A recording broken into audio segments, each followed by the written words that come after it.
Good evening, ladies and gentlemen. This is Veterans Today News Reports. I'm your host, Stew Webb. It's Monday, December the 1st, 2012. And my special guest tonight, I have two of them on, possibly a third one, but Professor James Fetzer. And he'll be on, hopefully, all 2 hours. And I will be joined later in the second hour by Dr. Preston James for a little while, both authors and editors of Veterans Today. And we're going to have all week long here. I'm not only have my show on Monday night here on Revolution Radio, but also on Thursday nights. And check the schedule because it is a little bit different. I'm 6 to 9 or 6 to 8 p.m. on Mondays Eastern Time, and I'm at 8 to 10 p.m. on Thursdays Eastern Time. But I'm also doing Mike Harris's show all week. We did a show today. I'll be doing them the next 4 days while Mike is making peace in the Middle East, should we say. And so you'll want to get the archives there and listen to those shows too, because we are going to power pack them.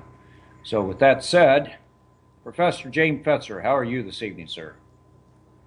I'm just fine, Stu. Real pleasure to be back on with you again. Well, it's been a while since I've had you on because of all the reports that Gordon's had to want to put out, and Jim Dean. It's been power packed, and I haven't had enough time. Maybe I should grab another day, but just I got a couple of doozies for you, Stu, that are going to make up for all that. Okay, well, I want them. I mean, you really lay it down on the various subjects. So let's have it. What do we got tonight? Well, the first story, Stu, is unbelievable corruption in the New York judicial system, where a young inventor who produced a product called floss rings, Floss rings, RANGS, by the name of Sean Dix, whereby you can deliver sterile floss to floss your teeth, went to Johnson & Johnson to explain to them his device. Unbeknownst to him, Johnson & Johnson had spent hundreds of thousands of dollars over decades trying to figure out how to do it. They declined to buy his product, and apparently they have been so concerned that it becoming known that he has a method for delivering sterile floss when they do not, where they have been advertising for about 100 years that they had sterile floss. It was such a massive advertising campaign, Stu, that even surgeons took it seriously and would tie off sutures using Johnson & Johnson dental floss. I'm afraid they're worried they might face a massive lawsuits for consumer fraud and medical malpractice. And it appears, when you reconstruct the case, though it's very complicated, that they decided it would be easier, cheaper, faster, and much less trouble to bump him off than it would be to try to figure out how to deal with lawsuits that could emerge, whereby his dentist about 3 years ago actually infused his mouth with a very foul-tasting substance. By the time he got home, he felt woozy. He prepared himself an enormous fruit smoothie, and it appears that only because he was on a strict vegan diet and drank that smoothie that he even survived. He saved all his urine samples, which was remarkably far-sighted, where the staggering results of the creatinine level was some 5,000, which Michael Batten, who was a former medical examiner for New York City and who headed the medical panel for the House Select Committee on Assassination when it reinvestigated the case of the death of JFK and Martin Luther King in 1977-78, told him meant he should be dead, that, people aren't alive when they have creatinine levels of that type. So Sean was very troubled with what his dentist, whose name is Diana Deedon, had done to him. And he made repeated efforts to contact her and had some conversation with her, trying to elicit the information, but she was in considerable denial. Remarkably, he tape recorded these conversations, and she wouldn't tell him what it was. She was ambiguous about using fluoride, not using fluoride. She would later claim that Sean had threatened her during with this conversation, but in fact, the world's leading forensic linguist, John Olson, studied the tapes and concluded there was no such threat. It's really striking that he has been it turns out, prosecuted for harassment for simply trying to discover what it was she used to attempt to kill him. When they're perverting the law, Stu, because the law on harassment says you can't be committing harassment if you have a legitimate reason. He had an obvious legitimate reason. He had been poisoned. He was trying to find out what she had done to poison him in order to obtain an antidote to save his own life. But get this. So she filed a false claim against him that was dismissed, and then filed a second false claim against him for harassment, which was taken seriously by the court. And they went through no less than 22 different hearings before they finally came to a trial about 10 days ago. And they arranged it so that none of the experts and the lab reports he'd accumulated in the intervening 3 years would be admitted. The judge ruled them out. And then the prosecutor argued that it was all a fantasy, that he had no evidence to back it up, and lampooned him as being an anti-fluoride crackpot who was looking for conspiracy theorists to support his views.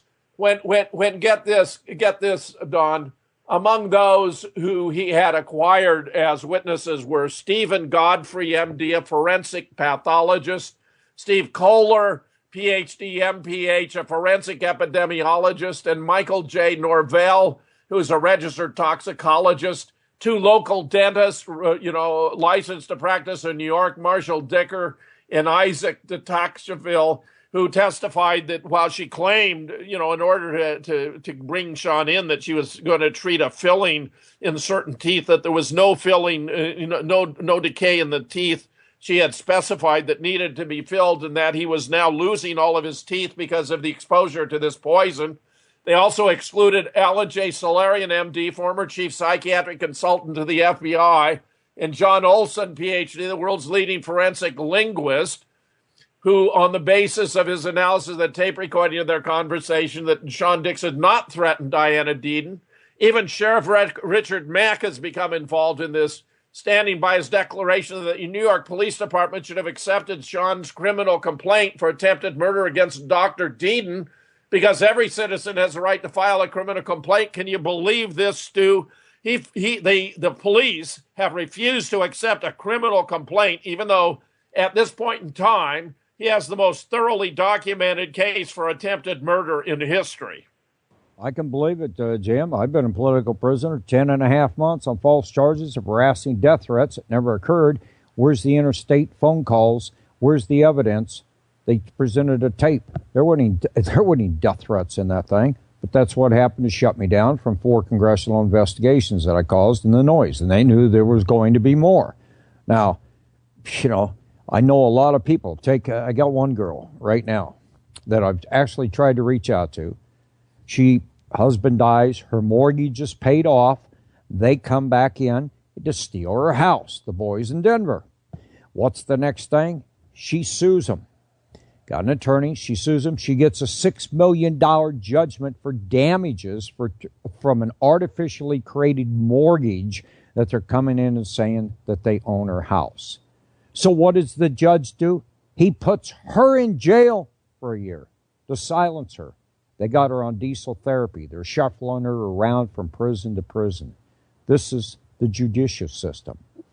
What the hell has happened to our country, Stu? It's like it's fallen apart at the seams. They got Eric Holder there. We don't have the rule of law. We have the rule of powerful interest. If Johnson & Johnson wants somebody sent into a situation where, get this, after he was found guilty by, excluding all the evidence and telling massive lies, Sean estimated when we spoke about this, he called me from after he'd been incarcerated. The prosecutor told at least 100 lies to the jury.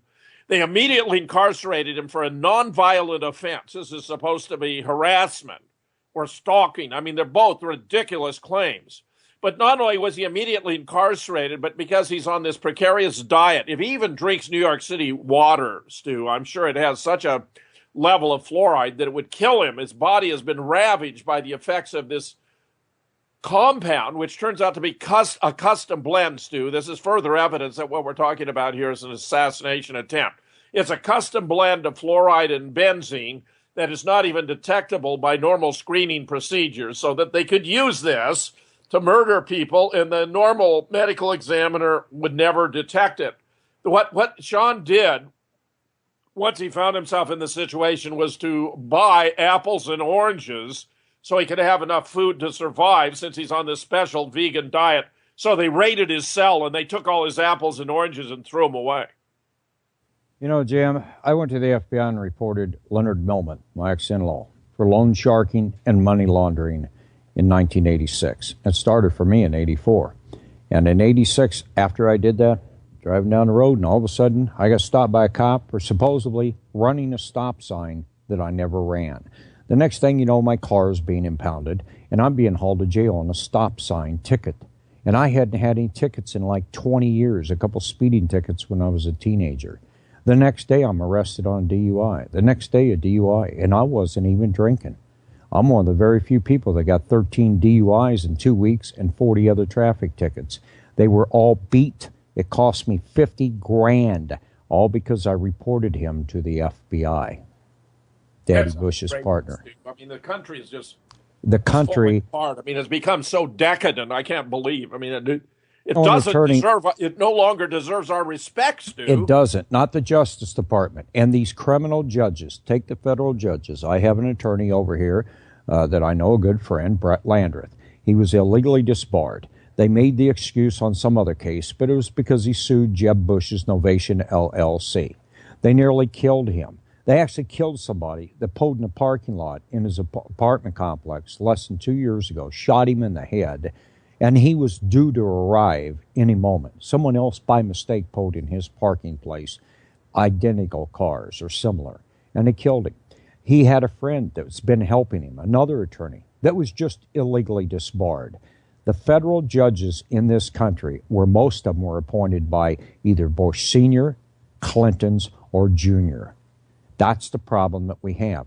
And they just make up their own friggin' laws. They just rule the way they want to rule. Nobody runs by rule of law. This is where, in my opinion, and if you look at the Justice Department, the Attorney General of the United States, since 1981, every one of them have been criminals, basically appointed by the Bushes, and to maintain and cover up. And even Bush changed the law to where federal agents, FBI agent, decides he's going to bust this guy, say, for racketeering, some kind of a financial crime. Instead of being able to go arrest him with the evidence he has and then take it to the U.S. attorney for the U.S. attorney to bring the indictments in a grand jury or vice versa, they can't do that anymore. They have to give it to the U.S. attorney. He has to send it to Washington, D.C. for approval to say, oh, we're going to cover it up or we're not. And the first thing they come back with is they'll say, well, we have this in another jurisdiction, the same person, so send us all your files and avoid arrest. And that's the way they're maintaining organized crime cover-up.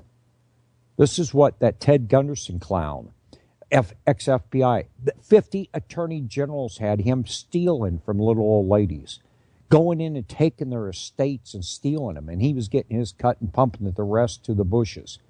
They did the same thing with him. Oh, we've got him here on another charge. I talked to 5 attorney generals about that, and they were unaware that they never prosecuted him.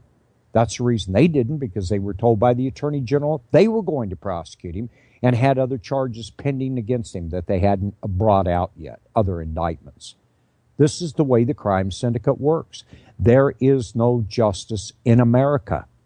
And with you're familiar with Dr. Preston James's article, you're familiar with Homeland Security, you're familiar with the way they set this up and pulled together all the intelligence agencies to cover up everything around 911 and to bring this into an Israeli-controlled mafia, basically.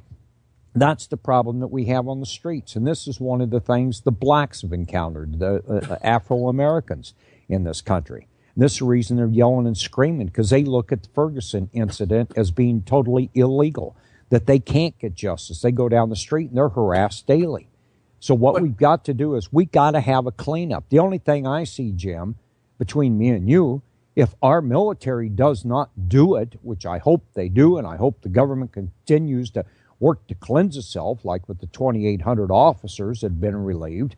If it doesn't work, we've got the largest standing army in the world, 100 million Americans armed and locked and loaded, and I'm familiar with at least half of that is close to half of it is ex-military. And I know with your training, my training, both Marine Corps training, we can kick some friggin', you know what, if we have to. I suggest that the day's going to come that we might just have to put them in handcuffs. And we could do it. We could make a sweep across this nation and grab them all and put them in a big concentration camp and start holding trials on them. And that's what needs to be done. Well, it's a scary situation, Stu, when you look to the courts and the prosecutor, of course, the district attorney's office has the higher obligation of seeking justice. In other words, balancing the interests of all parties, not acting as though it were only looking at part of the evidence. And yet that's what they did here. They used the method of selection and elimination. They selected evidence to support a predetermined conclusion and eliminated the rest. Well, protecting the corporation. And who owns the corporations now? If we look at in 1981, you had 1% of the population controlling 20% of the U.S. economy. That same 1% today, as of June of 2012, the General Accounting Office said they were in control of 95% of the U.S. economy, 400 men, and they made more money per year than half of the 330 million people we have in the U.S. And now I would say they're close to up to 97 to 98% of the U.S. economy. And they've robbed and looted the government, and it comes down to 12 people, and one of them is George Herbert Walker Bush. It's time that we get the money back, put it in the Treasury, divide it up among everybody, pay off what they consider to be debt to the American government, and divide it up among everybody else. Do what Iceland did. Throw them all in jail. It's a great idea, Stu. I love it. Iceland has set an example for the whole world. Just to tie together a few loose ends on Sean's case, recruiting dentists as assassins was a brilliant stroke, especially when the mix of toxic chemicals used to take out targets are undetectable by normal laboratory screening. It must have dumbfounded the ops involved in this when Sean learned that it was a custom blend of fluoride and benzene, which has to have been designed to commit murders, where the cause of death would accordingly remain unknown. I believe that Dr. Deeden threatened to expose the whole network unless she was protected. Having failed to kill Sean outright, those involved recruited the office of the district attorney of the city of New York to finish the job by means of what may be the most corrupt trial in the history of the United States. Now, I'd like to appeal to the audience to go to the article I published today about it, Murder in Slow Motion. NYC DA in court facilitate killing Sean Dix. Murder in Slow Motion. NYC DA in court facilitate killing Sean Dix.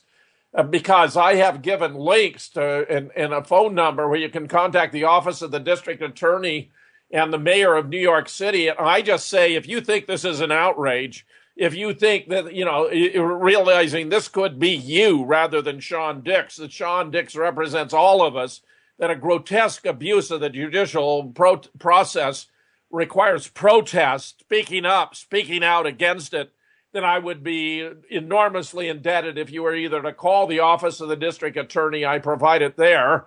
Actually, it's 212-864-7884. 212-864-7884. But it's also right in the article. Or say, send an online message to the mayor of New York City. I've given you a link to click where you can gain access. By contacting the district attorney or the mayor or both, you will be making an effort to preserve our most precious heritage and rights under the Constitution of the United States, which the New York City DA and the courts have egregiously violated in this case, Stu. I suggest for people to do exactly what you say, because I know that it is very effective when you get people by the thousands and the millions to start calling up politicians or mayors, prosecutors, etc. When you do this, what you do is you tie up their phone lines, and it just really gets to them to where they know they're under the heat, and they want to know where it came from. I did this to Congress many times, even when I had congressional investigations that we could get done back in the early 90s, and this drove them nuts. So, folks, do it. And I want to tell you, we sent out a letter, and Jim, I think you were aware of it. I'm looking for it right now. But Jim Dean published it, And we sent out a letter, and thanks to our truth warrior, Glenn Kennedy, he actually paid it. It was a $200 flat fee, and we sent it out to 99,000 folks, 99,000 state and local and county officials, every cop, every county sheriff, every prosecutor, every judge, every county commissioner, every mayor, every city council member in America got a letter from Veterans Today. This was a couple months ago, informing them that we are here at Veterans Today and that we suggest that you start reading Veterans Today. And that went out. So these people that Jim's talking about, believe me, they received that email. And out of those emails, we had about 150 of them come back, say, remove me from the list. We only had one come back that was an invalid email. So we didn't touch federal officials because they're all corrupt. Everybody, we figured, is too corrupt to even touch. But that was thanks to Glenn Kennedy and the special software he got. It was to find those emails, and Steve, without mentioning last name, they jumped in, and I think it took them about 5-6 weeks to collect all those emails off of the various sites where these emails were available. So all county and state officials are aware of Veterans Today. Well, I think that's fantastic, Stu. By the way, if anyone wanted to call the mayor, there is a phone number here. Very simple. 212 New York. 212 NEWYORK when you're outside of New York City. So I say, call the district attorney's office, 212-864-7884, or call the mayor's office, 212 New York, and tell them to free Sean Dix, that clean up their act. Stop prosecuting innocent people. Stop protecting an assassin here, because there's no doubt about it. Sean had a particularly competent attorney at one point who pointed out the absurdities of his case. He included the following observations. Defendant's health continues to deteriorate. He suffers from chronic fatigue. His teeth are ruined and his eyesight and kidneys have been damaged. Doctors have told defendant that they cannot effectively treat him until they know the exact contents of the poison administered by Dr. Deeden. Only Dr. Deeden possesses that information. No current medical tests have been able to reveal that information beyond identifying certain substances such as fluoride and benzene, which should not be found in the levels present in the defendant's urine, posing a present and future concern for defendant's health and well-being. To the extent that defendant has accused Dr. Deeden of poisoning him, the accusations cannot constitute aggravated harassment or stalking, as they are true. I mean, and he cites all the sites. The court should take judicial notice that on April 29, 2010, Dr. Deeden filed a criminal complaint with the New York City Police Department, falsely stating that the defendant had threatened her life during a telephone conversation on that date. After listening to defendant's recording of the telephone conversation in question, the New York Police Department dismissed the complaint as being erroneous. More than 3 years after his visit to Dr. Dean's office on December 21st, 2009, defendant's fluoride level remains elevated. His creatinine level has returned to normal. That took about a year. Defendant's health continues to deteriorate. He suffers from chronic fatigue. Other points I've made already. This is really shocking stuff. Go to that article, Murder in Slow Motion, NYC DA and court facilitate killing Sean Dix. And if you agree with what you read there, please do contact either the mayor's office or the DA's office and give them your opinion. Save the guy's life and get him out of jail is basically what he's saying, folks. I mean, Jim, you're aware the FBI tried to murder me right here 3 years ago in a car crash using two of their stooges, a whole network of stalkers that they had going, and then they covered it up. And it turned out to be the guy running the operation was Mitt Romney's cousin here in Kansas City that runs the anti-terrorist group of the FBI here in Kansas City, Missouri. Mitt Romney's cousin, and you know he's being touted again as a presidential candidate once more. Yeah, and he's a head of the FBI anti-terrorist group task force here in Kansas City, and he was the one that was behind the attempted murder of me. So Stu, that's just awful. I know. This is the way they are. This is the way they are. But this is how bad our government is. It's totally out of control now. Jim, I dropped to you right here in our little note place. Read that letter on the air. It says, who will stand up for the unsung heroes of 9/11 this year? The letter I just spoke about went to all public officials. Who will stand up for the unsung heroes of 9/11 this year? Veterans Today has been going public with the official U.S. 2003 formerly classified report on the Ground Zero attack being a nuclear event, quickly confirmed by a mass spectrometry analysis of the dust samples. This testing has been done for decades by most of the major country intel agencies after big explosion events, because most of them have been mini nuke terror attacks. What makes our material credible is the IAEA investigators' confirmation of the nuclear bombing history and that of our Sandia National Lab, that they had designed the bombs that were supposed to be used to defend us. They are very angry people at the bureaucratic betrayal. Veterans Today is an intelligence platform covering 3 generations of civilian and military professionals spanning the early Cold War days to the present counterterrorism work in which some of our board members are currently engaged. Our pursuit of the real 9/11 culprits has paid off just in time for the upcoming 13th anniversary. After years of watching our efforts from a distance, a foreign government source leaked to us the official 2003 SNL 9/11 report, which included extensive details describing how the Ground Zero buildings were brought down with mini nuclear weapons. Though through our own efforts, we had already eliminated all other competing theories as physically unfeasible.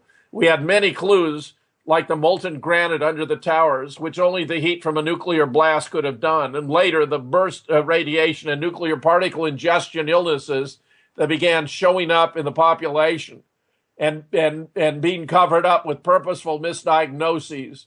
Despite the experts we had at VT, including some with nuclear backgrounds, we put the word out among our old boy networks that we needed confirmation that we were not being set up with an elaborate hoax by our many enemies. Much to our surprise, that confirmation came from the best sources that exist, from the IAEA nuclear inspector people and the bomb designers at Sandia who had written the report.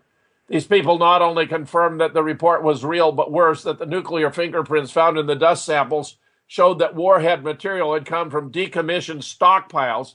It appears our mothballed Davy Crockett tactical nukes had been spirited out the back door via an inventory accounting system that was designed for quietly removing warhead material so that it would be unaccountable. The inventory had gone to Israel after the Dimona accident had wrecked their ability to produce weapons-grade materials, but they had the expertise to remanufacture the Davy Crockett's into modern tactical nuclear weapons. The IAEA investigators confirmed what we had already known, that mini-nukes had been used for some time. This eliminated the patsy terror groups as perpetrators of the large bombing terror attacks, because only a short list of major countries have the needed skills and experience to make new bombs from reconditioned warhead material. Every time there has been a major explosion anywhere, all the top intel agencies have been sending in evaluation teams to get dust samples to do a routine mass spectrometry test for the tell-all nuclear residue always found, including the unique fingerprint of the specific bomb material used.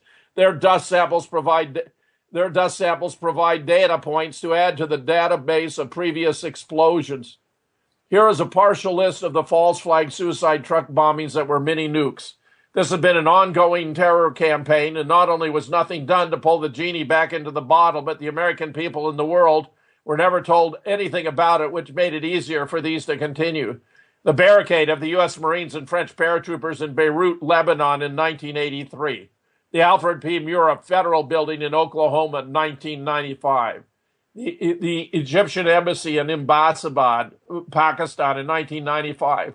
The Khobar Towers in Dhahran, Saudi Arabia in 1996. The American embassies in Kenya and Tanzania in 1998. The British consulate in Istanbul, Turkey. World Trade Center, September 11, 2001. The Sari nightclub in Bali, 2002. The UN office in Baghdad, Iraq in 2003. The Australian embassy in Jakarta, Indonesia in 2004. The nuclear assassination of the former Lebanese prime minister planted in the sewer type, Rafik Hariri in Beirut in 2005. The police school bombing in Algeria on 19 August 2008, and many more unreported. The U.S. had a security penetration, the biggest in world history, and it was classified to protect those responsible for the illegal nuke transfers to Israel, which turned all global non-proliferation treaties on end. Fearing that the American people might take compensatory action, only a few top political, Pentagon, and judicial people saw the Sandia report. Those who died on 9/11 and the huge numbers that followed them have been treated as collateral damage. But it's way past time to right that wrong. There was another group in the intelligence and security field who felt just the opposite, that hiding what had happened and allowing the real perps to walk around above ground with a large inventory of these weapons left us literally under the gun.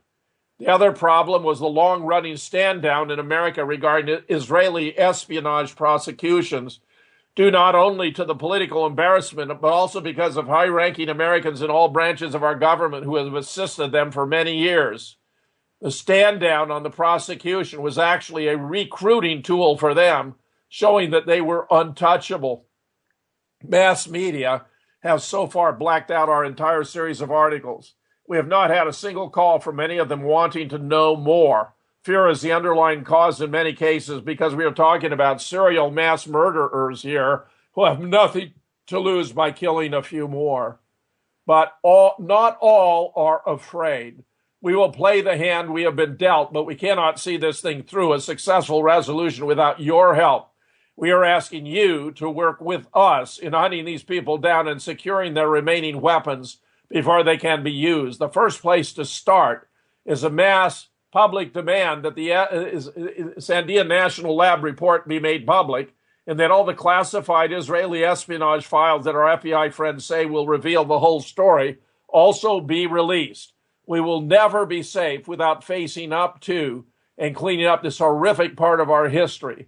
Should we do nothing, we become aiders and abettors of these mass murderers.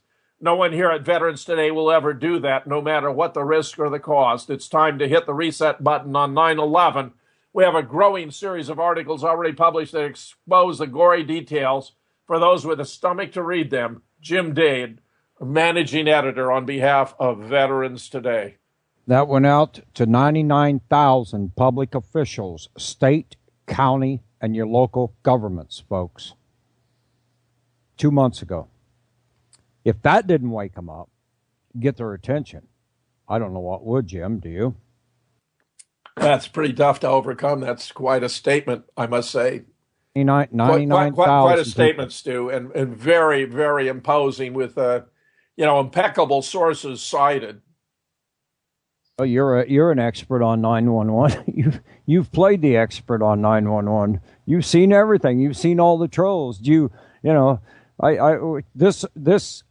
The series of articles that Gordon Duff put out went out all over the internet, and several people actually got kicked off of Facebook and other places for posting those articles. Are you aware of that? They had to turn around and Stu, it doesn't surprise me. It appears to me that the Congress took some kind of secret oath that they would not talk about 9/11. This was part of Bush and Cheney's effort to suppress any investigation. Remember, they put off having any inquiry for 441 days. They would not testify under oath. They only agreed to come in if they could come in together, hold each other's hand, and not be transcribed, that no transcript would be taken of what they had to say. That is the act of a mafia don. That is not the act of a president or a vice president of the United States. That is the act of traitors of the United States, not leaders of the United States. Stu, it's disgusting. This has gone far beyond the pale. Somehow justice must be restored. We must regain control of our own government. 100 million locked and loaded Americans. I don't know about you, Jim, but I took an oath. I know you did. And they don't say former Marines. They say, former, not ex. Because once you take that oath to support and defend the Constitution, it kind of gets ingrained in you, especially in the Marine Corps. But I've talked to a lot of people here in Kansas City, or friends of mine. I mean, we got people over here, some heavyweights, and some ex-colonels, and ranking on up. And quite frankly, they're asking me. They're saying, Stu, and they're ex-military of all branches. They're asking me the question: when are we going to go arrest these people? When are we going to get together and just get the vans out and go haul them in? Take him to a spot like Leavenworth. When are we going to do this? Stu, it cannot have escaped your notice that some 85 general and admiral ranking officers have been removed from their positions during the Obama administration in the last year and a half. What in God's name is going on? 2,800 of them have had the axe because they're the scumbags. They've been cleaning it up thanks to good guys, and some of them even at Veterans Today. So where the right people are getting the boot. The right people have gotten the boot, and 1,400 were the hardliners that I'm quite aware of, because I know a lot of people that were aware of those people and talked to those people and dealt with those people, and that happened. And now, I'm tremendously relieved to hear that, Stu, but I must ask, what happened to Chuck Hagel? I thought he was a guy who was going to reform our defenses and help to clean up the act. I am more of a politician than more of a military guy, and I say that because he caused a very serious problem, serious problem, Jim, regarding the. I'm on the radio. I have to call you back. Sure. Anyway, Jim, what had happened was that, in my opinion, now this is strictly my opinion of this, analyzing it, that Chuck Hagel was told that they needed to do 1,500 sorties per day, bomb runs on the ISIS, which is Daddy Bush's privatized army, the CIA, and the Israelis, and that they needed to do this to wipe them out. And supposedly it was going to get done, and the whole campaign, war campaign, would have been over with. We would have destroyed these privatized mercenaries, Gladio Army, and it would have been completed by Halloween. Well, it happens to be Chuck Hagel was the one that was holding back the sorties instead of going in at the 1,500 that was needed. Why was he doing that, Stu? I don't know why. And he sat down with John McCain a week before he made his resignation. I don't want to give out all the details of what I'm hearing or any more, but I know that there's people that are in high command that are ticked off that he did not do what he was told needed to be done. And he has been, quote unquote, a friend of John McCain's over the years, even though, and McCain runs the Congress and Senate. He is a dual agent for Israel. He is a piece of garbage. I mean, if anybody were to examine real corporeality and look at his trusts, that's the key to his payoffs. And look at the hundreds and hundreds of billions worth of money he's received that he has in his Swiss bank accounts. That's easy to get. My impression has been that ISIS was John McCain's private army, virtually speaking. It is. Him, General Valley, and General Michael Aquino, the Presidio, the Satanist that was training them to be Satanist inside the military. Valley and General Michael Aquino are under the terrorist watch, should we say, eyes right now. So I think I've said a lot we can gather from that. But I wish Mr. Hagel well, because I thought he was doing a pretty good job, but he just didn't quite fulfill the obligation that was needed to be done. We need somebody. And it would appear because of pressure exerted by John McCain. That could have been. Further strengthening his credentials as a traitor to the United States. He is a traitor to the United States. Remember, he was charged with trading with the Enemy Act. He was charged with treason and sedition from Vietnam. And he was given a presidential pardon by Ford later on. Nixon didn't do it. I believe it was Ford that actually did it for him. His father protected the USS Liberty and set them up. I've had the 2 Liberty survivors on my program. And, I mean, this guy, I had him going to jail over what was called the Keating Five, the MDC, that was Silverado's owner, Richmond American Homes. One of the largest home builders in the country, the Silverado Neil Bush crowd, my ex-in-laws. I had him going to jail for illegal political campaign money laundering. And did that happen? Hell no, they protected him. There was the Keating 5 hearings in 1990. Now, that could have all been taken care of. Keating would have went off to prison for about 10 years. Did that happen? No. They've protected themselves continuously. And this guy calls Larry Mizell, the head of the Israeli mafia in America, calls him up every day and gets orders from him on what to do. And he controls the Congress and Senate. These people have to be shut down. Handcuffs have to come. And this little thing with Eric Holder, he was told to prosecute the bankers. He didn't do it. He was given a warning. Then he turns around, he comes back in, he finds Bank of America a second time instead of putting people in jail. They know who did this. Larry Mizell, Millman, creating these mortgages. Did they do it? No, he didn't do his job. Then Leo Wanta gets threatened by this ex-governor and this ex-senator, and they were told to prosecute. He didn't do it. He was called in on September the 30th, 31st, whatever it was, by Obama, because they were telling Obama, get rid of him now. So instead of firing him, he lets him out the door. Where's Eric Holder going to go in January? $70 million a year job, his payoff at J.P. Morgan. How many attorneys do you know that make $70 million a year, Jim? Oh, Stu, it's disgusting. The corruption is monumental. These people, they run around giving a medal. Like this was the guy Obama. who brought us Sandy Hook as well, you know. Oh, yeah, dreamed it up. Tell the people about Sandy Hook and Eric Holder's wet dream. Well, it's just disgusting, Stu. We've discovered the school was closed by 2008. We have all kinds of footage inside and out. It wasn't ADA compliant. It was full of hazardous waste, including asbestos and other biohazards. So they closed it by 2008. It's no surprise, therefore, there weren't any 600 students to evacuate on the 14th of December 2012 because the school was empty. The photograph taken of the students that was the iconic photograph sent around the world wasn't even taken that day. There was frost on the ground. The temperature was 28 degrees. There's no frost on the ground in the picture. You can't see the students exhaling, which you easily could do in a temperature of 28 degrees. Plus, we have a second photograph showing they rearranged the children in the sequence to, you can't be rushing in an emergency situation and stop to rearrange the kids to get a better shot. And then it turns out that Danbury State Attorney Stephen Sedinsky's final report on Sandy Hook doesn't establish a causal nexus that ties together the alleged shooter with his alleged victims and his alleged weapons. It's a farce. There's no case. The whole thing was made up. And no kids are dead.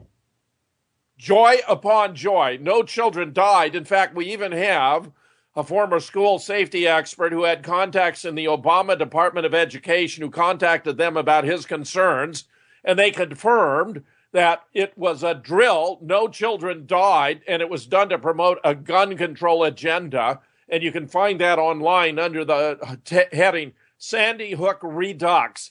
Obama officials confirm that it was a drill and no children died. You know, it's unbelievable. What was the purpose? Eric Holder's wet dream. To do what? To brainwash the American people about guns. We have him giving a talk to a National Democratic Women's Conference as long ago as 1995, saying that we may have to brainwash the people to change their attitudes about guns. This was his stunt, his custom-made event to terrorize American families, mothers and children, that they might die in a mass shooting. It was all a hoax. It was all a fraud. It was an event intended to strike terror, fear into the hearts of Americans in order to make us amenable to political manipulation, which is a classic definition of terrorism. It was an act of terrorism of the American government on the American people. That's Sandy Hook.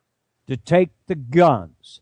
Because why? They're afraid of 100 million man, woman army out here, us, the American people. If we could get the other 200 million locked and loaded, then we wouldn't have any problems. And Stu, you know, back on 3 October 2012, a subcommittee of the Senate Committee on Homeland Security and Governmental Affairs issued a report based upon its review of 680 fusion center studies where fusion centers merge federal, state, and local anti-terrorist activity gathered between 2009 and 2010. And in those 680 reports, Stu, they found not a single example of domestic terrorist activity, nor any case in which the fusion centers had actually thwarted some terrorist attempt. In other words, based on that sample gathered over that large span of time all over the country, it's very reasonable to infer there is virtually no domestic terrorist activity, no domestic terrorist threat in the United States, which means this whole Homeland Security and NSA surveillance has a completely different objective, which is, you're correctly discerning, is to spy on veterans, on constitutionalists, on Ron Paul supporters, on NRA members, on 9/11 truthers, anyone who might have the intelligence, the integrity, and the ability to stand up against the imposition of martial law by force headed by DHS, which was a calamity when it was organized, modeled after the East German Stasi, widely recognized as the most efficient secret police ever organized in the history of the world. You're very correct. And where did it all first start? Rex 84, Ollie North's, Daddy Bush, and Jeb Bush's wet dream of creating FEMA and then forcing it down after being created and spending $2.5 billion of drug money to create it. They got the Congress and Senate to adapt it later. It wasn't even a government agency. It was organized crime's drug money, creating their own army and forcing it down the American people's throat.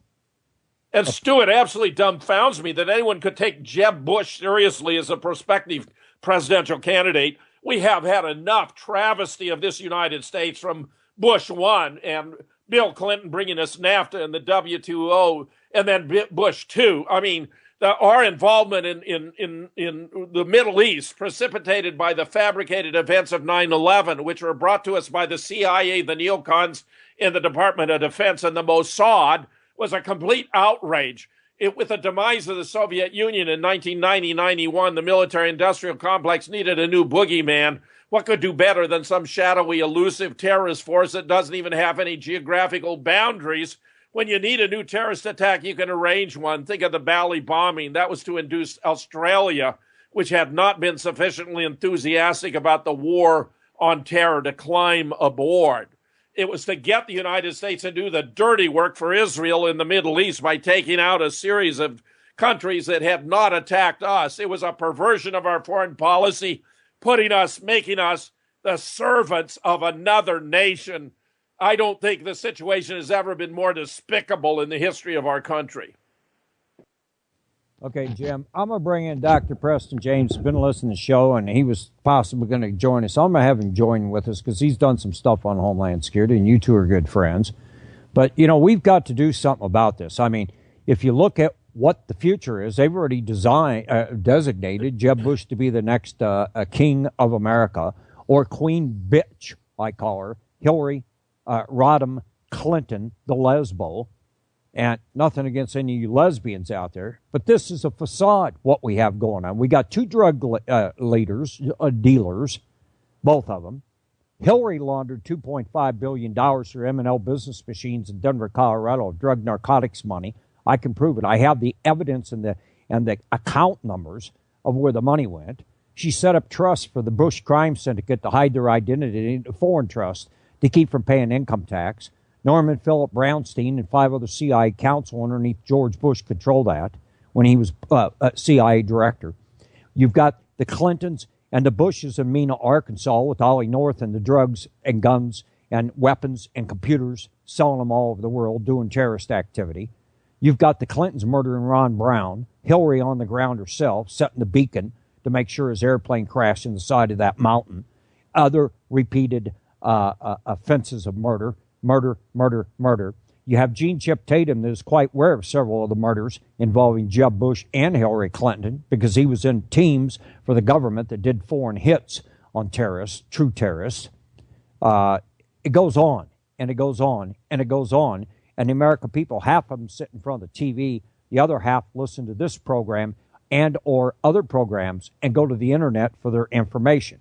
Now, it'll be a pleasure to bring in Preston with us today. And then during the second hour, Don Fox, I hope, is going to join us because I've got another issue to discuss that I think all of us will want to discuss together. Yes, Don said he would join us. And Preston, I'm pulling in right now. Hopefully he's going to join us because we're racking the Justice Department and racking Homeland Security.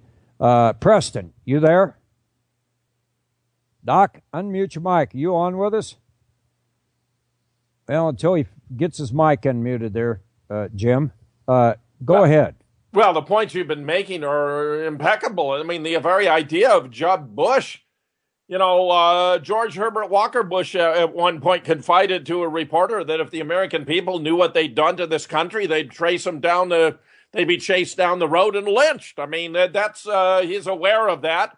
He played a role in the assassination of JFK. There's a stunning article entitled, "Did George H.W. Bush coordinate a JFK hit team?" to which the answer appears to be a resounding yes. Find that on Veterans Today, and you get an inkling of the quality of the people that have the name Bush.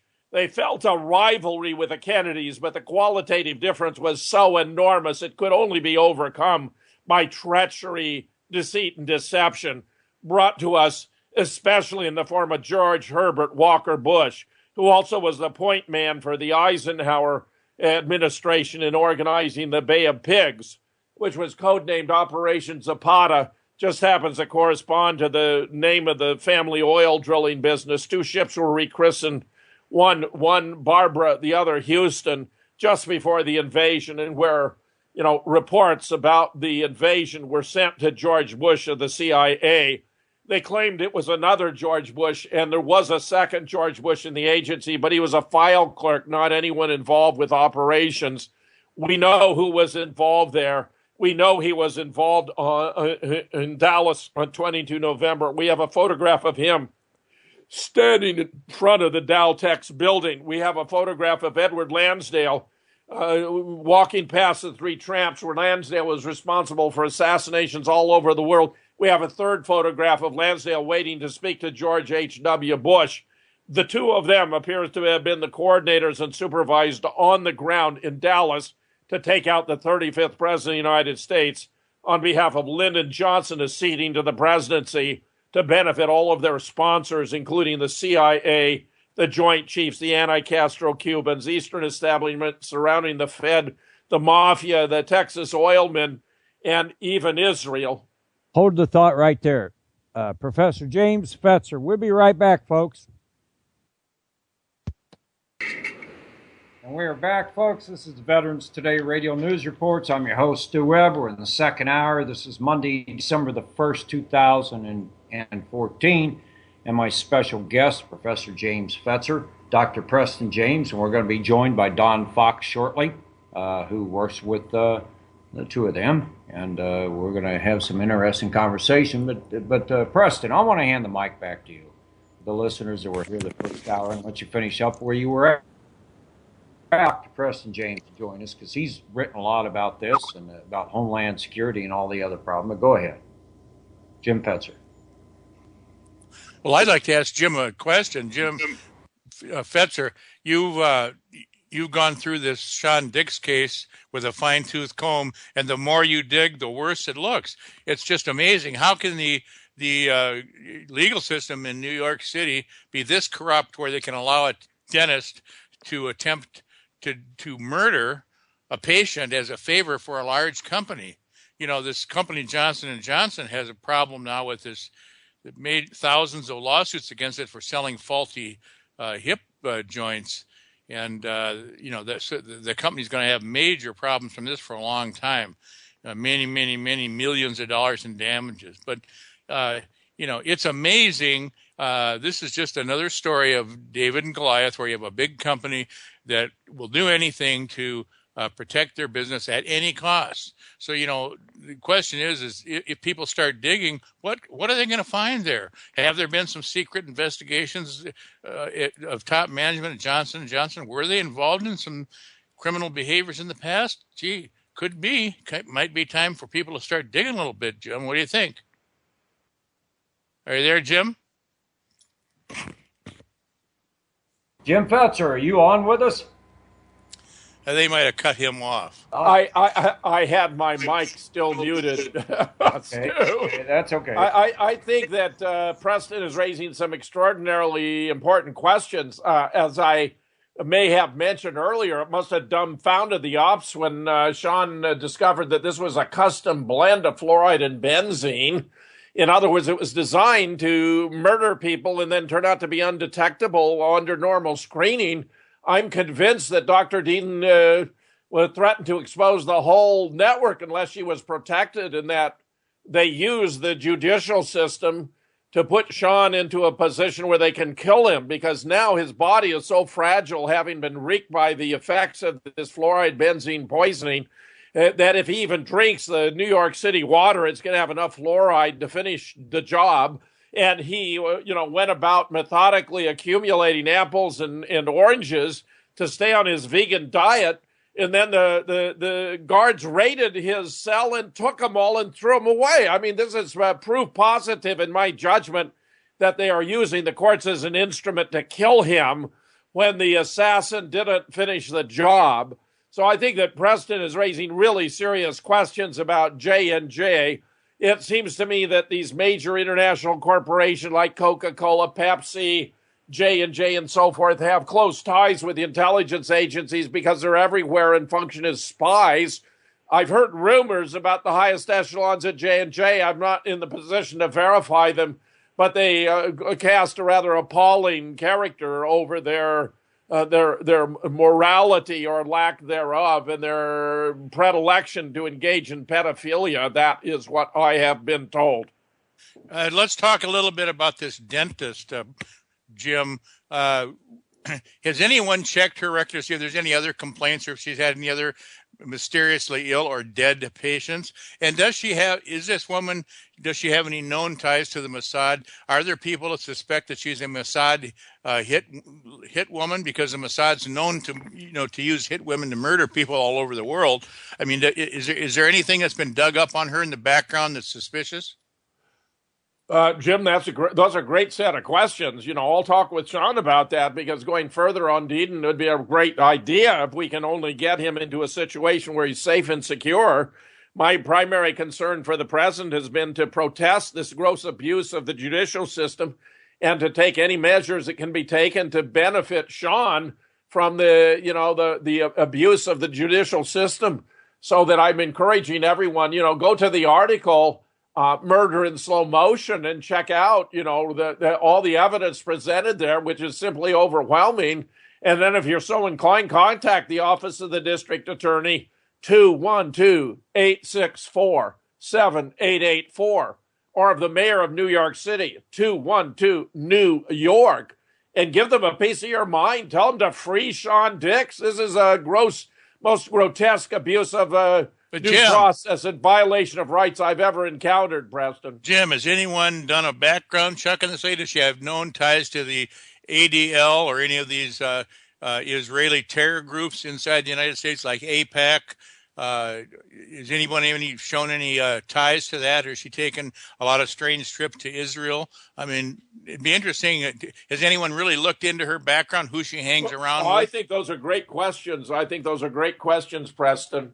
And I would like to believe we can do that in the future. It's a very worthy agenda for this case.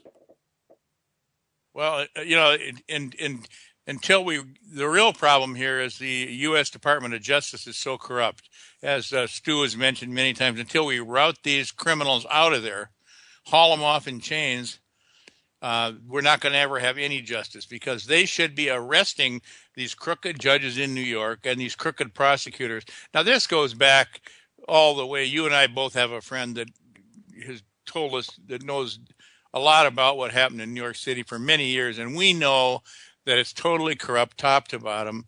And, all you have to do is look at how the victims of 911 were handled in the cover-up. You have one crooked Judge Hellerstein, and one of the worst is he human? I don't know. The worst creatures ever walked the face of the earth, how he treated the survivors, and he was involved in the BP thing. This guy should be hauled off in chains for his crimes against the people, and yet they get away with it. And we got to clean house. We got to clean this den of rats out and throw them all in jail and prosecute them under RICO, every dang one of them. Well, Preston, I couldn't agree more, and Stu is very much of the same disposition. I just think it's important that every listener to this show should understand the depth of depravity that has overtaken the judicial system.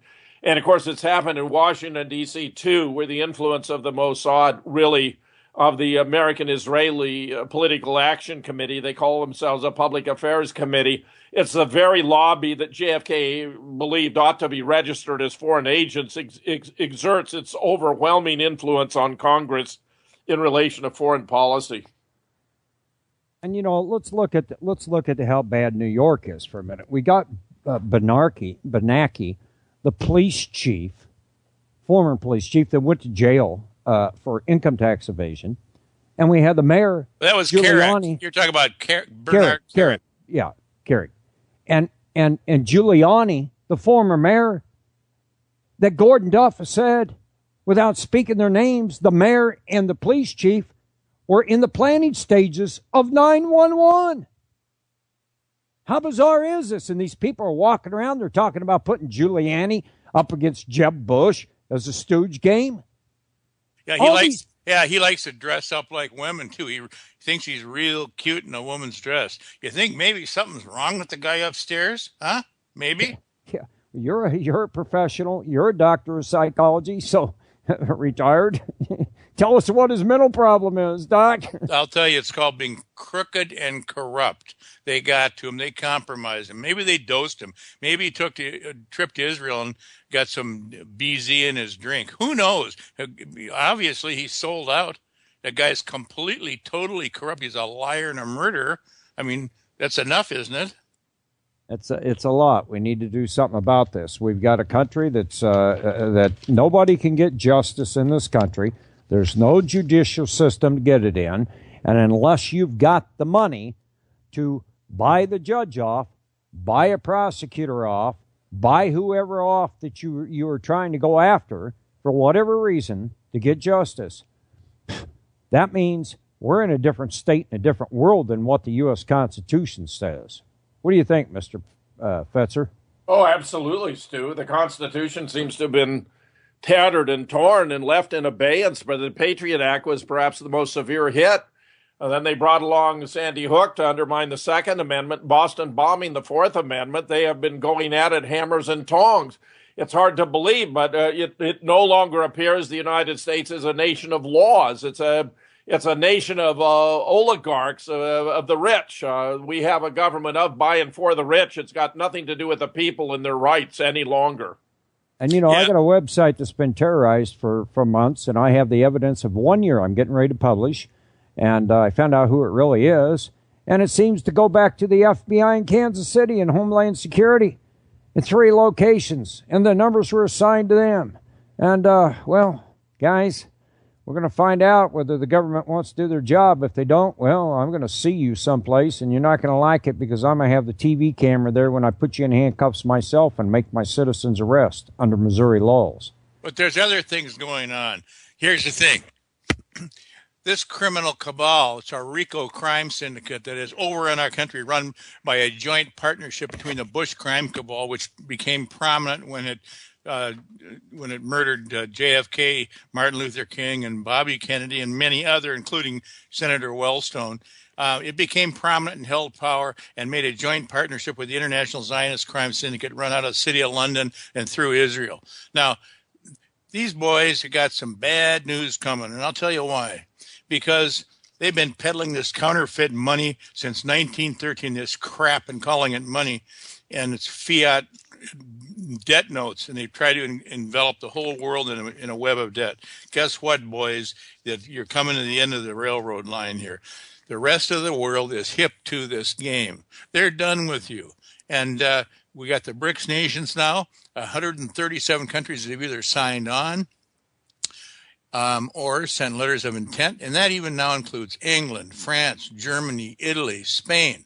Everybody just about wants in. And they say, well, we have to protect ourselves in case things go wrong. Yeah, they're expecting things to go wrong. But that's not enough. There's a new one. There's a new one called the Mint Nations. It's Mexico, Indonesia, Nigeria, Turkey, and they have secret negotiations right now going on with the BRICS. The whole world is turning against the Rothschild Federal Reserve System, which is considered to be the biggest scam, counterfeiting scam in history.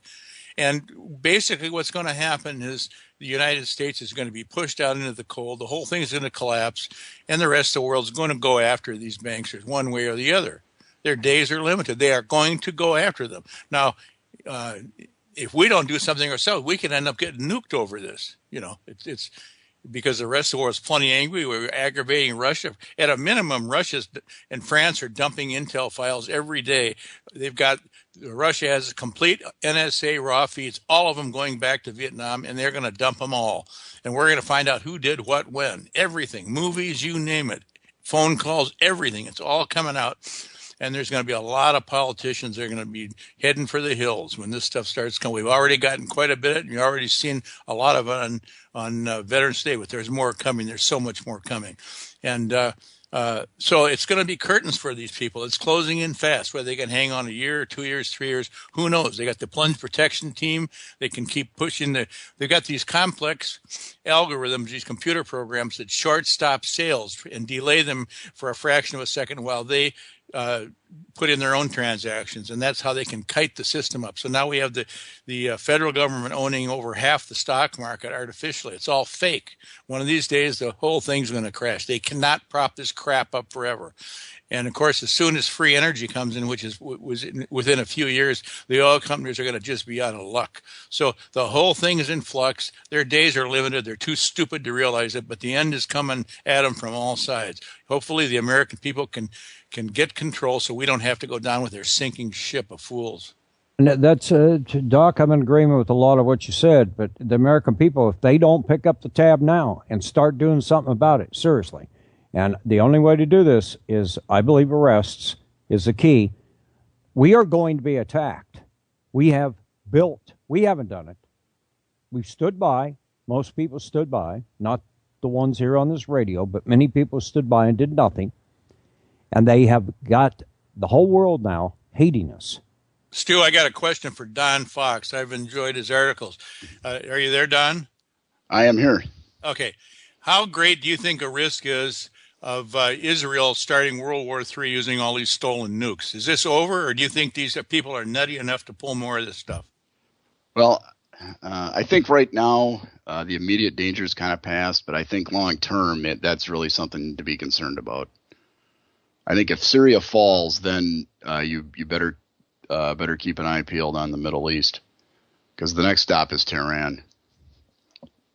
And what will stop these people? They've got 350 nuclear warheads that they were given by Bush out the back door at Pentax. They've combined some of these. They've got submarines, Dolphin submarines with nuclear tipped tomahawks that Bush gave them. What is there to stop these? Is there an element in our military now that is threatened to nuke them if they pull any more of this? Well, I don't have any inside military contacts. I can just look at past history and see that you never see an uprising out of the military. They pretty much follow orders. The generals at the top are all corrupt and paid off. They've got big fat pensions they're looking forward to. And then once they leave the military, they go work for the various defense contractors, and they have a nice fat living after that. We've had kind of a change up there, Don, with 2,800 of them gone and 14 hardliners that were Bushes all in the past year and a half. So that's good news, and I'm aware of that. So things are changing a little bit. Maybe a little bit. I think if you're really going to see some change, it's going to have to be people out in the streets. You're going to have a mass strike, I think, before anything would really change. It would take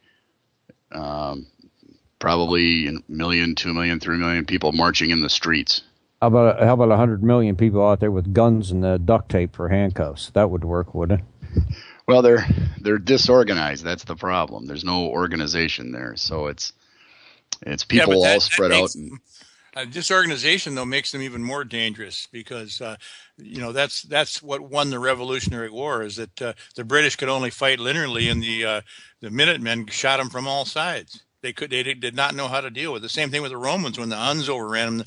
The Huns, they were told, you don't just get 10% of the spoils, you get 75%, and so they'd come at them from all sides. You want their women, you can have them. You want their slaves, you can have them. And there's no way the Romans could defend themselves from that. They tried paying them off for years, but that didn't work. I think that guerrilla warfare is always the ultimate enemy for any regime, and I think the government right now is so weak People in Homeland Security think it's an absolute joke. They don't respect the leadership. We have the most massive collection of perverts running a police agency in the history of the world, and nobody respects them. FEMA's an absolute joke. They can't even brush their teeth right, more or less provide food for a disaster properly. That's been shown. They can't even build a FEMA camp properly. So I think the whole thing's close to collapse. I think when push comes to shove, I don't think it'll take much to take it down. But I think the biggest threat is, I think the foreign economic sanctions that are coming against the United States, and when the Chinese have already acquired 2 ports on the West Coast. They're buying up. They bought up the Iron Range in Minnesota. They bought up AMC movie theaters. They're buying up everything. They're buying up public buildings, tollways, everything. They're going to own everything. They even bought part of the Federal Reserve banking system. It's a lot of Bush money, though, Doc. Brownstein, it goes back to Norman Brownstein, and a lot of the companies that they collapsed here, they formed over in China. That's true. So but a lot of those names go back to Brownstein in Denver. But what I hear is the Chinese are capable of making a lane change, and they're capable of saying thank you very much and turning. I think the Bush regime is weakening. I think the Chinese are very nationalistic. I think they've made all kinds of secret deals with Russia. I think they're planning on taking all these American assets and just taking them and say, hey, screw you. That's what I think's coming. We could have a big war in the future with China and Russia, easy enough, because they look at us, our government, as not following international law and not following the rule of law, period. Even Putin has made a statement to that effect recently. So they are dangerous. We've allowed our government to create enemies throughout the world where they hate America. Yeah, we've discredited ourselves, Stu, by violating international law time and time and time again. I mean, the invasions of Iraq and Afghanistan were violations of international law. The attack on Libya. I mean, for God's sake, the United Nations was about to give Muammar Gaddafi a humanitarian award for sharing the wealth of the nation with the people, for giving $25,000 gifts to newly married families, for a national health care and public education, the Great Waterworks projects, one of the most brilliant engineering of all time. But he was introducing the gold dinar, which would have become the currency of all of Africa. And they had to put a stop to that. He'd abandoned the petrodollar. Saddam Hussein had abandoned the petrodollar. Iran has abandoned the petrodollar. There are reasons and motives that the people are not being told. They're given a song and dance that has no correspondence to the truth, and the true motives are being concealed. Yeah, but guys, is this really the U.S. government? I was sitting here yesterday thinking to myself, okay, what really is a sovereign power? And then so I went and looked up the definition.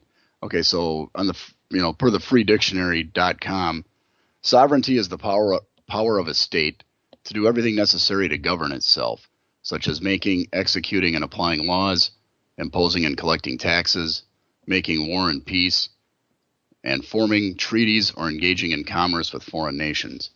Now, do people that are loyal to the United States do any of those things?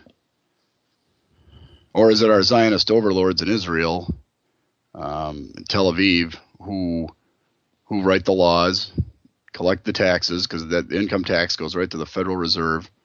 Who makes war and peace? Do we fight wars that benefit the United States, or do they benefit Israel? They benefit the people in Israel, and the people that are controlling Israel are controlling the United States. And that's this Council of 12. They call them the 12 Disciples of Satan, and I'll name them.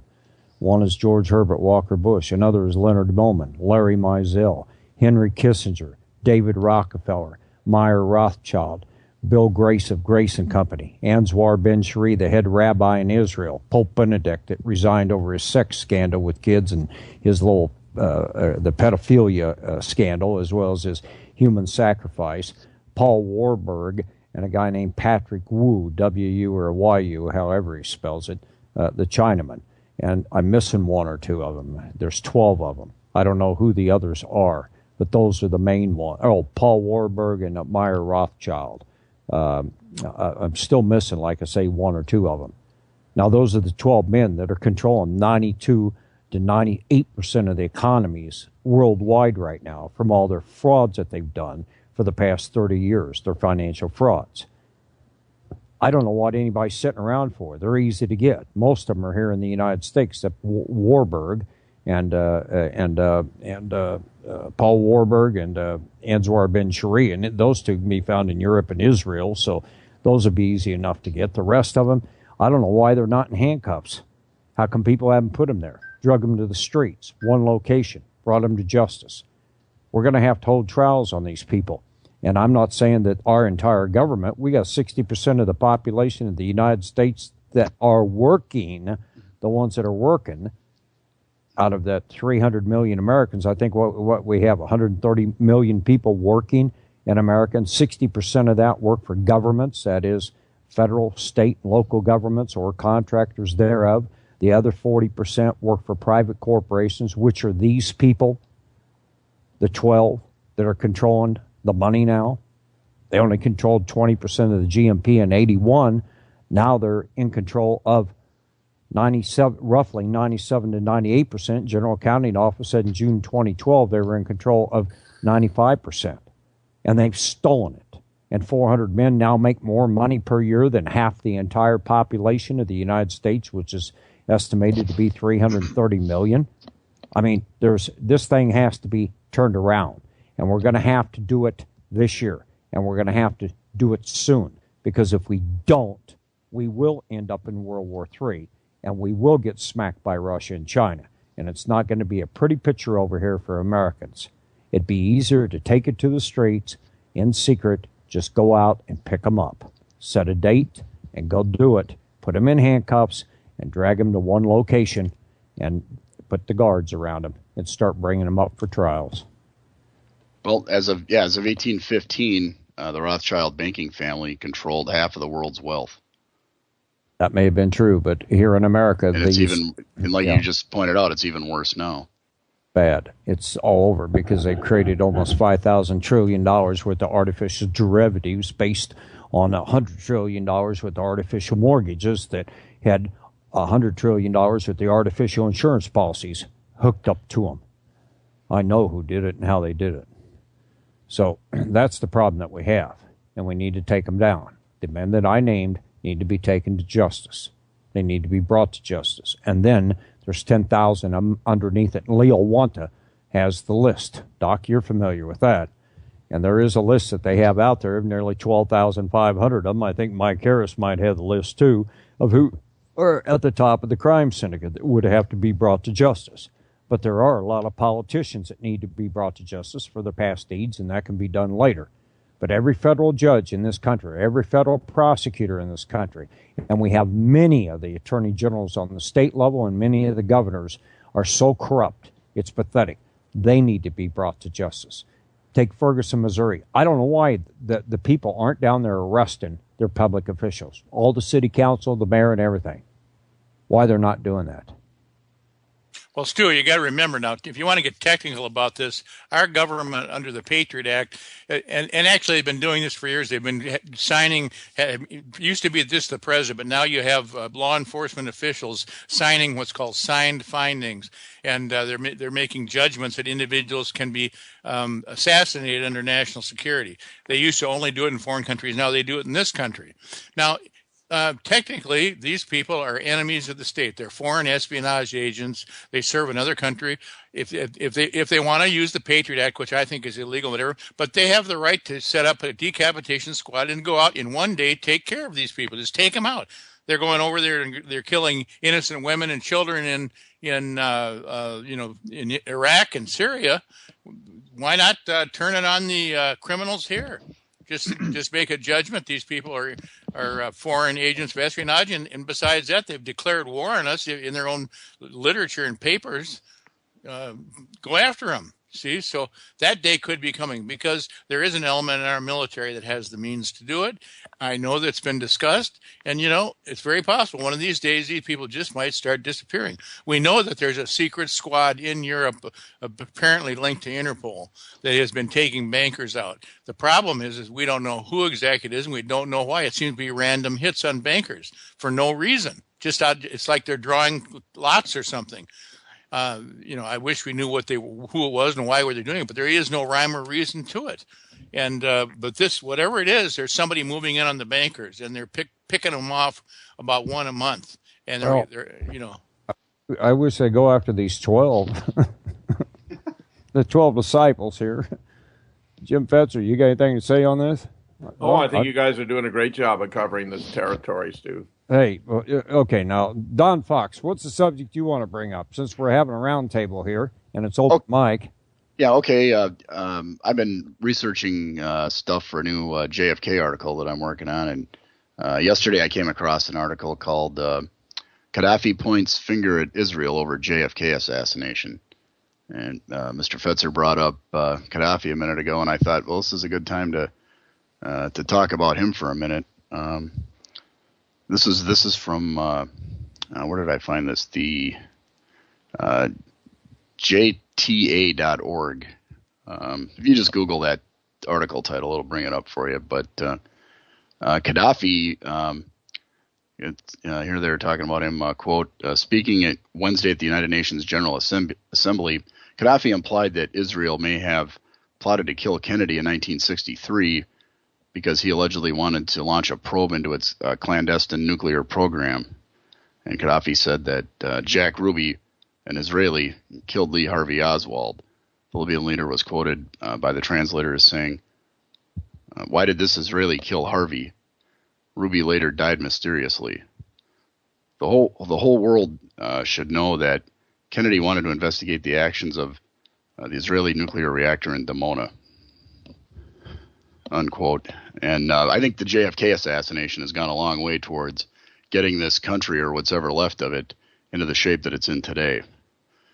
I think the roots for 9/11 are right in the JFK assassination. Had Kennedy lived, he would have put the kibosh on that the illicit Israeli nuclear weapon program, and those Israeli nukes wouldn't have come back to nuke our buildings in New York in September of 2001. Well, I'm in agreement with you there, Don, and this is open mic. Jim Fetzer, Preston James, jump in here if you want to. Well, we know that Israel's finished as a country. When South Africa went apartheid, Israel was screaming, diversity and all this stuff, and they're really the main force that brought down South Africa over apartheid. Now they're doing exactly the same thing, and the whole world's turning against them. The Europeans, all over the place, the corporations, even some American churches and corporations are divesting from Israel. Even Henry Kissinger admitted it was so bad that within 10 years Israel wouldn't exist as a country in the form and sense. It's going to be balkanized. It's going to be broken up. The same thing is going to happen to Israel that happened to Germany after the war. They had to pay massive reparations from the Swiss bank accounts where the gold and jewels were stashed. The same thing's going to happen to Israel. Everything they have is going to be paid in reparations to the Palestinians. The Palestinians are going to get their land back. It's going to go. The borders are going to go back to 1947, the original legal borders of the UN. And maybe once the genome factor is shown publicly that 97.5% of the people living in Israel claiming to have Hebrew blood do not. They're lying. They don't know. They have Khazarian blood. They're Khazarians. They're from the Ukraine. Once that's known that 80% plus of the Palestinians have ancient Hebrew blood, they're the Semites. The real anti-Semites are the Israelis. Once that's known, I think Israel's going to get completely asset stripped, get nothing. And I think what they're trying to do now is take Ukraine as their homeland, move to Ukraine. I don't think that's going to work out the way they planned. The Russians stepped in and annexed Crimea because Crimeans are mostly Russian. They wanted to go there.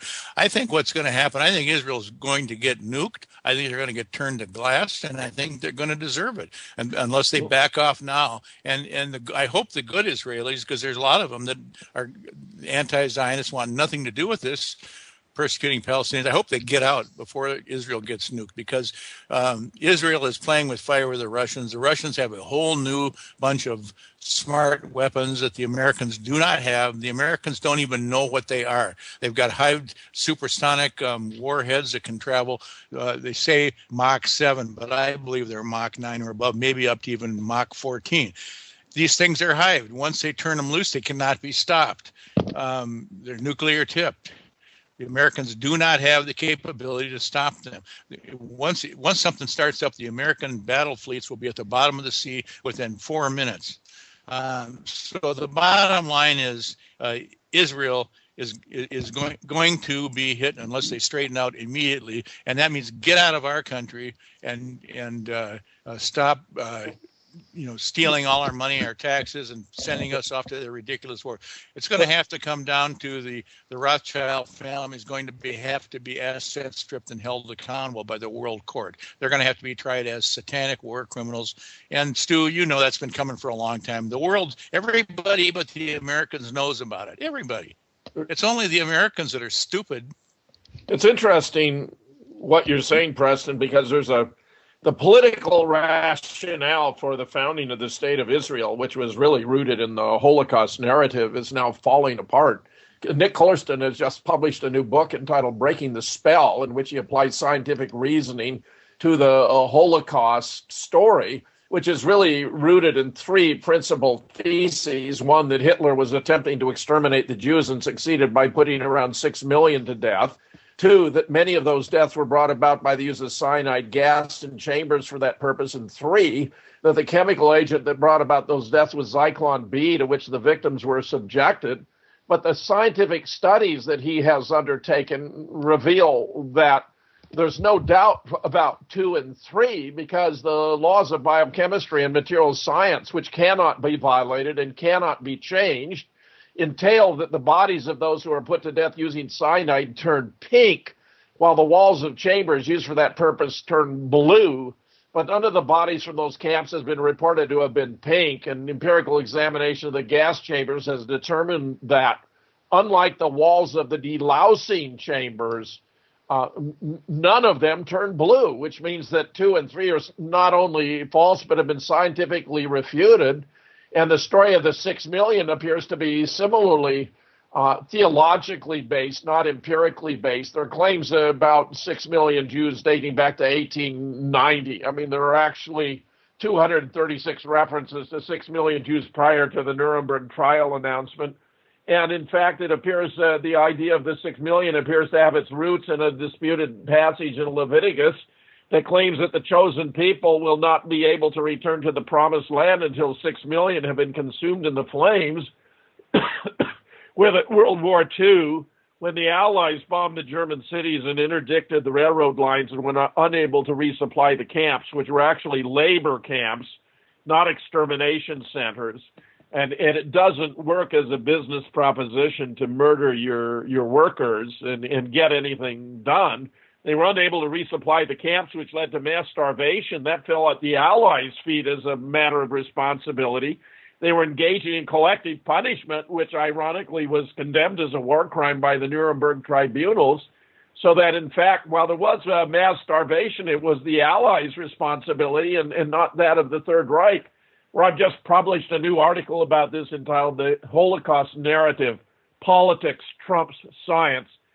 When you look at the empirical data about how many died, the most reliable data comes from the International Committee of the Red Cross, which visited the camps and kept meticulous records of the identities of those who died and their cause of death. Not one is reported to have been put to death in gas chambers. And the total, the International Red Cross reported in 1993 for all of the camps was 2,096,081 combined. So even if you rounded that up to an even 600,000 victims, gypsies, Jews, and the mentally and physically infirm, the empirical evidence contradicts the contention that 6 million Jews were put to death and thereby falsifies hypothesis 1. Indeed, it all appears to be a gross exaggeration for political purposes to deflect the responsibility for these deaths onto Nazi Germany and away from the Allies who actually were responsible. You made a good point of that, Jim. This is open mic, guys. Who wants to jump in? Don, Preston? Sure. Okay, so Israel is okay. So JFK was a coup d'état. I think everyone would agree on that. And well, okay, who took over? Well, it looks like the Zionists took over the country.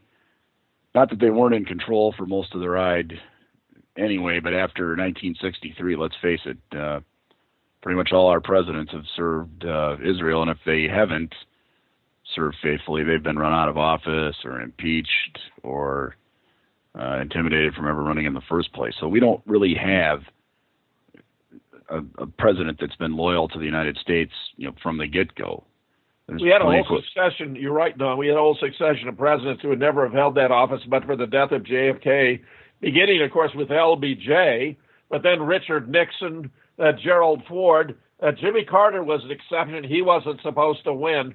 Then we had Ronald Reagan, who would no longer have been. Jim, are you still there? Oh, we might have lost Jim. Interesting. Hey, Jim, what happened? They cut you? Hopefully you can get back in. But the point is impeccable there, that we've had all those presidents that wouldn't have otherwise been in office. I mean, I guess the major point here is the United States is, as far as I can tell, we're just a banana republic, just like anything in Central America. It's just we're bigger and badder, but it's behind the scenes it's the exact same thing. Controlled by the Israeli mafia. Organized crime is what we're controlled by, and we got to get rid of it. I think Bibi Netanyahu said it recently on the air properly. He said, "Oh, the whole world," in an interview with one of the CNN people, or whoever it was. He said something along the lines about a month ago. "Oh yeah, the whole world looks at America as the big Satan, and they look at Israel as the little Satan." And no, I don't think so, Bibi. They don't look at America as the big Satan. They look at Israel as the big Satan. I had a call in that cut me off before I finished the points I was making, but one of the most striking, and I think Don may be familiar with this, is it appears that Lyndon Johnson's mother was Jewish, and that although the American people were unaware of it at the time, that he was our first Jewish president, and also that the elders of Dallas who were responsible for running the city were principally Jewish businessmen who had close affinities with Israel. So it may be that the Israeli influence on the assassination of JFK was considerably greater than I have heretofore supposed. The point I made with Gary King here a few weeks ago was that the Dallas elites were basically Jewish. Sam Bloom is the individual that was responsible for JFK speaking at the Trade Mart instead of the Women's Forum, and that's the path that took him, the limo right in front of the Texas School Book building and right into the ambush there in Dealey Plaza. It was used as the justification to change the motorcade route 4 days before the event, yes. And, of course, the Secret Service had cleared the Women's Forum, which was excellent, very secure.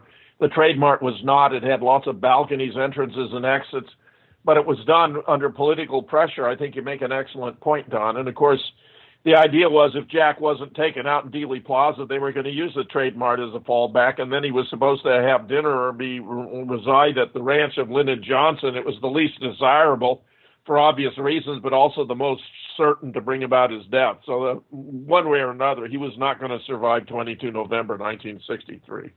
Well, that's right. But also, I heard rumors that the plane was wired up, too, that there is no way he was going to come home to D.C. alive. If necessary, they were going to blow the engines off the plane in flight. So, yeah, they were out to get him, and they had about 10 different ways to do it. And actually, we now know that Ike was Jewish. His real name was Eisenhower, spelled H-A-U-E-R. Did you know that? No. Yeah. And he, of course, he did some good things. He like so many presidents, he got in the White House, started going patriotic. But he mismanaged the World War II totally. He was a poor general. He was not good. Patton thought he was an idiot. And he was deeply involved in Patton's murder, as was Truman. And Eisenhower was responsible for the murder of at least a million German non-Nazi civilians. Men, women, and children had nothing to do with the war effort. Threw them in camps and froze them and starved them to death. One of the cruelest things possible. And plus, the rape of Germany, the deals they made with Stalin, and nothing but a known murderous thug, a piece of human trash, a complete animal, was allowed to come in and seize all the land because of some private deal. Plus, FDR and Truman were completely manipulated by Harry Hopkins, who was a known spy, as was Henry Kissinger, whose code name was Bohr. So, I mean, the whole thing was pathetic. We haven't had a decent president since Kennedy, nor before, really. Kennedy was a total superstar, and everybody else has been just a piece of complete crap. Well, Andrew Jackson, I would submit, was a pretty decent president. You're right. You're right. Yes, he was. But yeah, with Kennedy on November 22nd, 1963, you had the whole cabinet out of the United States. They were on a trip to Tokyo. There was 100,000 combat troops in the air. All the phones were cut off in Washington, D.C. For a solid hour in case anything went wrong. So it was a full-fledged coup d'etat. And as Fletcher Prouty pointed out, he picked up that newspaper in Christchurch, New Zealand, and it had the full, and I've got that PDF here on my computer somewhere, that had the full biography of Lee Oswald and all sorts of other details on the crime that had taken place just hours before. Well, there was on several occasions before his death. I used to talk to him back in the 1990s, and he knew a lot more. But go ahead, guys. I want to play that Kennedy tape on secret societies here. Well, let me just say one thing, Stu. What's not commonly known is there is a secret signed finding in the library at Langley in the secret section that the Joint Chiefs of Staff actually signed a finding that Kennedy was a national security liability and had to be taken out. Actually had a signed document that was signed by Lyndon Johnson as vice president and J. Edgar Hoover. And so it was a planned assassination right by the Joint Chiefs of Staff, Lansdale, Lemnitzer, all the big boys were in it, and they worked on it for months in advance. And they had every assassin you can imagine walking around loose in Dealey Plaza just to create hundreds of false leads. It was the biggest turkey shoot in history so far. Kennedy never had a chance. Play that, what he said about secret societies, so people can hear this. Here's, I think, his 5-minute speech. Hopefully there won't be a commercial on the front end of it. Ladies and gentlemen, historically opposed to secret societies, to secret oaths, and to secret proceedings. We decided long ago that the dangers of excessive and unwarranted concealment of pertinent facts far outweighed the dangers which are cited to justify it. Even today, there is little value in opposing the threat of a closed society by imitating its arbitrary restrictions.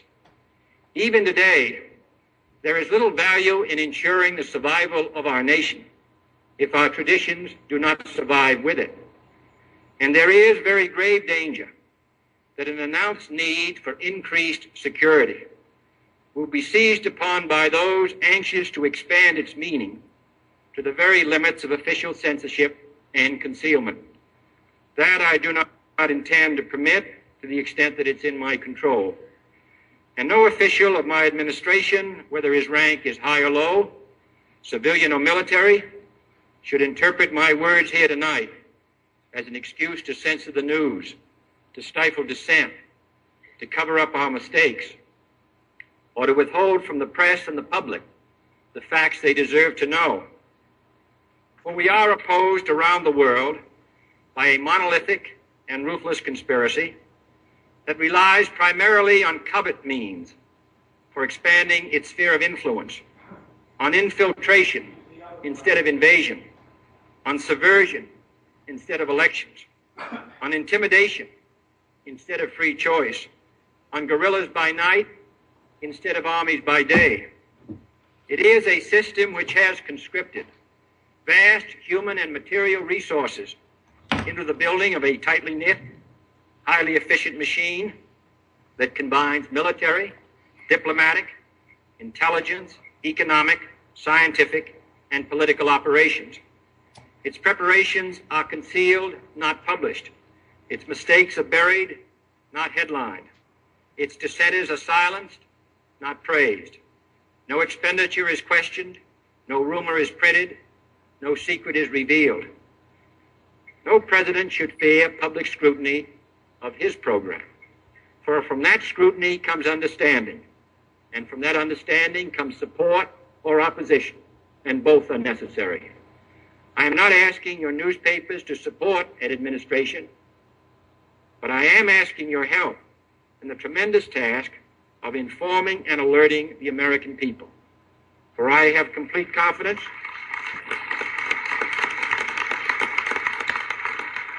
in the response and dedication of our citizens whenever they are fully informed. I not only could not stifle controversy among your readers, I welcome it. This administration intends to be candid about its errors. For as a wise man once said, an error doesn't become a mistake until you refuse to correct it. We intend to accept full responsibility for our errors, and we expect you to point them out when we miss them. Without debate, without criticism, no administration and no country can succeed, and no republic can survive. That is why the Athenian lawmaker Solon decreed it a crime for any citizen to shrink from controversy. And that is why our press was protected by the First Amendment, the only business in America specifically protected by the Constitution, not primarily to amuse and entertain, not to emphasize the trivial and the sentimental, not to simply give the public what it wants, but to inform, to arouse, to reflect, to state our dangers and our opportunities, to indicate our crises and our choices, to lead, mold, educate, and sometimes even anger public opinion. This means greater coverage and analysis of international news, for it is no longer far away and foreign, but close at hand and local. It means greater attention to improved understanding of the news, as well as improved transmission. It means, finally, that government at all levels must meet its obligation to provide you with the fullest possible information outside the narrowest limits of national security. And so it is to the printing press, to the recorder of man's deeds, the keeper of his conscience, the courier of his news, that we look. I want to thank Professor